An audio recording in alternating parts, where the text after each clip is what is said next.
दोस्तों आपने ये बात तो हर किसी से कभी ना कभी सुनी ही होगी कि क्रिकेट इतिहास की दो टीमें अपने दौर की सबसे बड़ी शक्तियां थी। सामने वाली टीमों के लिए सबसे बड़ा नाइटमेयर थी। पहली 70s और 80s के दौर की वेस्ट इंडीज और दूसरी 90s से 2007 तक स्ट्रीक बनकर डोमिनेट करने वाली ऑस्ट्रेलिया। ये तो खैर अभी भी अनस्टॉपेबल है, पर इतना तो कॉमन सेंस कोई ना कोई नॉन क्रिकेट फैन भी लगा लेगा कि टीम बनती है प्लेयर्स से और अच्छी टीम बनती है टॉप के प्लेयर्स से। चाहे वो वेस्ट इंडीज में web Richards, Greenwich, captain Lloyd, holding, governor, Malcolm martial हो, या क्रिकेट पर एक छत्र राज करने वाले ऑस्ट्रेलिया के लिए Ricky Ponting, Brett Lee, Michael Clarke, Shane Warne, Bevan Johnson, Waugh brothers, Glenn McGrath, Gilchrist या हैडन। लिस्ट अभी बहुत बड़ी है इनके अचीवमेंट की तरह। इन सभी प्लेयर्स की गिनती लीजेंड्स में होती है जिन्होंने एक नहीं भर भर करके वर्ल्ड कप जीते, क्योंकि इनकी टीम में एकता थी। सब नामी खिलाड़ी थे जो कि जीत के लिए कुछ भी कर गुजरते थे। कप्तान का एक अपना ऑरा था जिसकी प्रेस कॉन्फ्रेंस एक अलग वाइब देती थी। सीनियर प्लेयर्स का एक अलग रुतबा था जिनके जूनियर्स खूब इज्जत किया करते। इंडिया में भी एक टाइम ऐसा था जब हमारे पास सचिन, सहवाग, गांगुली, लक्ष्मण, द्रविड़,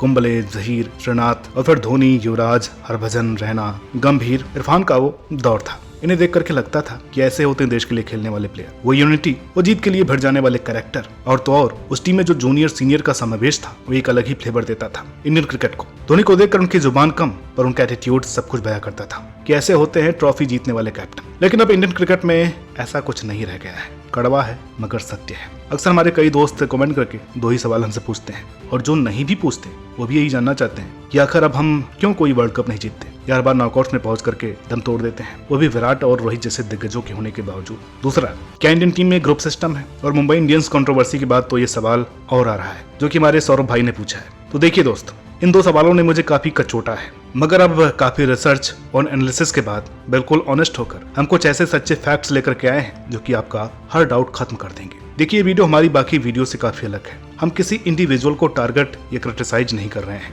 तो प्लीज इस वीडियो को ठंडे दिमाग से देखिएगा और गुस्सा होकर के ये मत बोलिएगा कि अब मैं अनसब्सक्राइब करके जा रहा हूँ। देखिए, इंडियन टीम की चोकिंग जर्नी हो या ब्लंडर्स, उस पर हम पहले भी वीडियो ला चुके हैं जो आप हमारे नारद टीवी चैनल पर देख सकते हैं। उन्हें देखने के बाद आपको चीजें बिल्कुल समझ में आ जाएंगी। तो सबसे पहले आपको ये बात समझनी होगी कि बाकी टीमों के पास प्लेयर्स हैं। एग्जाम्पल इंग्लैंड, ऑस्ट्रेलिया या न्यूजीलैंड का ही देख लीजिए। तीनों की अप्रोच अलग है पर लक्ष्य एक होता है। न्यूजीलैंड में आज अगर केन विलियमसन को हटा दें तो कोई भी उस टीम में मेगा स्टार नहीं है। वो बायलैटरल में कितनी मर्जी हार जाएं, वर्ल्ड कप में एकजुट होते हैं और हमारा पत्ता वही साफ करते हैं। ऑस्ट्रेलिया तक का कोई भी लिहाज नहीं करते। कोई प्लेयर अपने 150 के लिए नहीं खेलता, सबका कमिटमेंट सिर्फ टीम के लिए होता है। ऑस्ट्रेलिया है बिल्कुल अग्रेसिव ब्रांड ऑफ क्रिकेट, पूरा चढ़ करके खेलता है। सामने वाली टीम को खत्म कर देते हैं, जिस पर इन्वेस्ट करें उसे दोबारा बैक करते हैं, फिर चाहे वो सुपर फ्लॉप ही क्यों ना हो। डेविड वार्नर के साथ आईपीएल 2021 में क्या हुआ था ये सबको मालूम है। बहुत खराब दौर आया पर ऑस्ट्रेलिया ने उनका हाथ नहीं छोड़ा और हमारे यहाँ कुछ मैचेस खराब हुए, शिखर के करियर को खत्म कर दिया गया। आईपीएल में जिसका बल्ला खामोश, वो भारतीय टीम से बाहर। इंग्लैंड में हर प्लेयर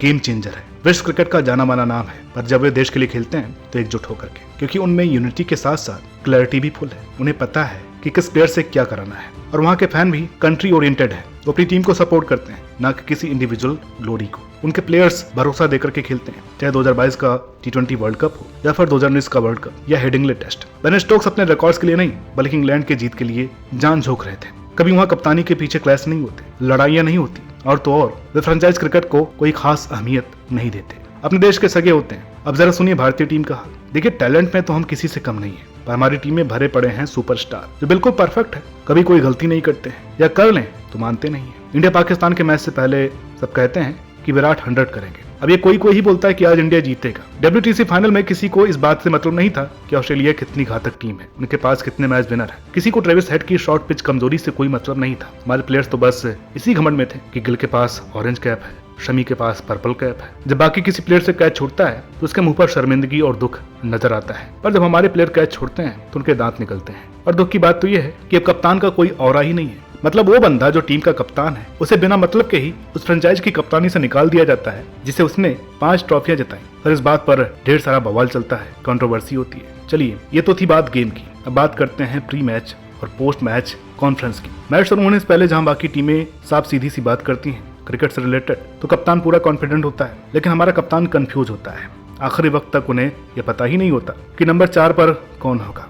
वहीं अपनी मैनेजमेंट सिफारसी प्लेयर्स और तो और अनफिट प्लेयर्स को ढोती है। देखिए, मैंने यहाँ पर किसी का नाम नहीं लिया है, और फिर कहते हैं कि ये टीम बेस्ट है। और हाँ, इसी सब में एक काम बहुत अच्छे से करना आता है हमारे मीडिया और ब्रॉडकास्टर्स को, जो आग में घी डालते हैं फेक हाइप बनाकर। इसके अलावा बाकी भी कुछ महानुभाव भारतीय क्रिकेट में टांग अड़ाते हैं। यहाँ अपने देश के कप्तान से उसके बोर्ड वाले चिढ़ते हैं, उसे नीचे गिराने को देखते हैं, सिर्फ अपनी मर्जी का कैप्टन बनाने के लिए। यार अभी वर्ल्ड कप हारने के बाद जब बात हो रही थी रोहित के T20 करियर की, तो सो कॉल्ड मुंबई लॉबी ही उनकी लंका लगा रही थी। बाहर की तो बात ही छोड़ी, अपनी टीम के ही प्लेयर्स अपने कप्तान को पसंद नहीं करते। दूसरी टीम पूरे जोश और जुनून से अपने कप्तान की हाँ में हाँ मिलाते हैं, चाहे वो बाबर हो या बाबूमा ही क्यों ना हो। वही हमारी टीम में 2-3 के ही ग्रुप चल रहे हैं। गिल को किशन से फुर्सत नहीं है, हार्दिक कप्तानी के चक्कर में है, चहल को टिकटॉक से फुर्सत नहीं है, उनकी तो फाइल ही बंद हो गई, और श्रेयस को अब आप समझ ही गए होंगे, इससे आगे बोलने की जरूरत नहीं है। अब बेचारे रोहित कोहली जैसे कोई प्लेयर सेमीफाइनल और फाइनल तक अपने दम पर ले आते हैं, पर बड़े मैच में जरूरत होती है यूनिटी की, टीम वर्क की, जो हमारी टीम में नहीं है, और हम हो जाते हैं धराशायी। जबकि बाकी टीमें ग्राउंड पर उतरती हैं तो लगता है कि 11 क्रिकेटर खेल रहे हैं। वही हमारे स्क्वाड में तो 3 दिग्गज, 3 टिकटॉकर, 4 बिजनेसमैन, 2 मॉडल और बाकी बच्चे कुछ सीरियस प्लेयर लगते हैं। सीनियर्स का तो कोई रुतबा नजर नहीं आता है। सब मिल करके ग्रुप वाइज रील्स बनाते हैं। अब आप खुद ही बताइए, कोई चाल चलन है इनका क्रिकेटर्स वाला? कोई मुकाबला है इनकी बाकी क्रिकेट टीमों से? फिर कहते हैं कि ऑस्ट्रेलिया के पास 10 ICC ट्रॉफी है, जब आपके बेसिक ही गलत होंगे। हम ये नहीं कह रहे कि फन या रेस्ट गलत है, पर भाई पहले ढंग से मैच तो खेल लीजिए। ये हरकतें चल रही इंडियन टीम में जहाँ कोई सीरियसनेस, कमिटमेंट नजर नहीं आती है। भाई साहब पहले आंखों में सपना होता था देश के लिए खेलने का, मगर अब तो मेंटल फिटिंग की छुट्टियां लेकर पार्टी चलती है विदेशों में। और भैया ऐसे यंगस्टर्स का क्या फायदा जब हाथ आपको विराट और रोहित के आगे ही फैलाना है। आप किसी को धोखा दे सकते हैं पर ऊपर वाले को नहीं। मत भूलिए, भगवान आपकी मेहनत देख रहे हैं और उसी हिसाब से आपको फल भी देंगे। ऐसे ही करतूत रही तो 20 साल और वर्ल्ड कप का ख्वाब भूल जाइए। ले देकर के SSV और रिंकू ही हैं अपने होनहार सितारे, और तो पता नहीं कौन यंगस्टर है। उम्मीद है कि आज के बाद आप हमसे ये कभी नहीं पूछेंगे कि हम वर्ल्ड कप क्यों नहीं जीतते हैं, और जो कोई भी पूछेगा उसे वीडियो दिखा दीजिएगा। साथ ही आप ग्रुपिज्म का कॉन्सेप्ट भी समझ गए होंगे। हमने आपके सभी सवालों का जवाब देने की कोशिश की है, वो भी 100% सच बोल करके। वादा किया था, आज पूरा किया। हाँ, अगर आपका अभी कोई और सवाल है और उस पर आप वीडियो चाहते हैं तो कमेंट कीजिएगा, हम जल्द से जल्द वीडियो लाने की कोशिश करेंगे। और भाई लोग, आप लोगों से एक रिक्वेस्ट है, हमारा एक मिशन है, मिशन 1 लाख सब्सक्राइबर्स का, तो उसे जल्दी से जल्दी पूरा कराने में आप लोग हेल्प कीजिए। जो लोग वीडियो देखते हैं उसमें से मात्र 20% लोग ही हमारे चैनल को सब्सक्राइब किए हुए हैं, बाकी 80% लोग वैसे ही देख रहे हैं। तो भाई आप लोगों से बता दूं कि नेटफ्लिक्स या अमेजॉन प्राइम की तरह हमारे यहाँ पर कोई मेंबरशिप फीस नहीं लगती है। सब्सक्राइब करना बिल्कुल फ्री में होता है, लेकिन जब आप सब्सक्राइब करेंगे तो हमारा चैनल ग्रो करेगा, हम और भी अच्छे से वीडियो लेकर के आ पाएंगे, और हमारी जो टीम इसके पीछे मेहनत कर रही है उनका भी घर चलेगा। तो उम्मीद है कि आप हमें सपोर्ट जरूर करेंगे। मिलते हैं आपसे अगली वीडियो में, तब तक के लिए नमस्कार।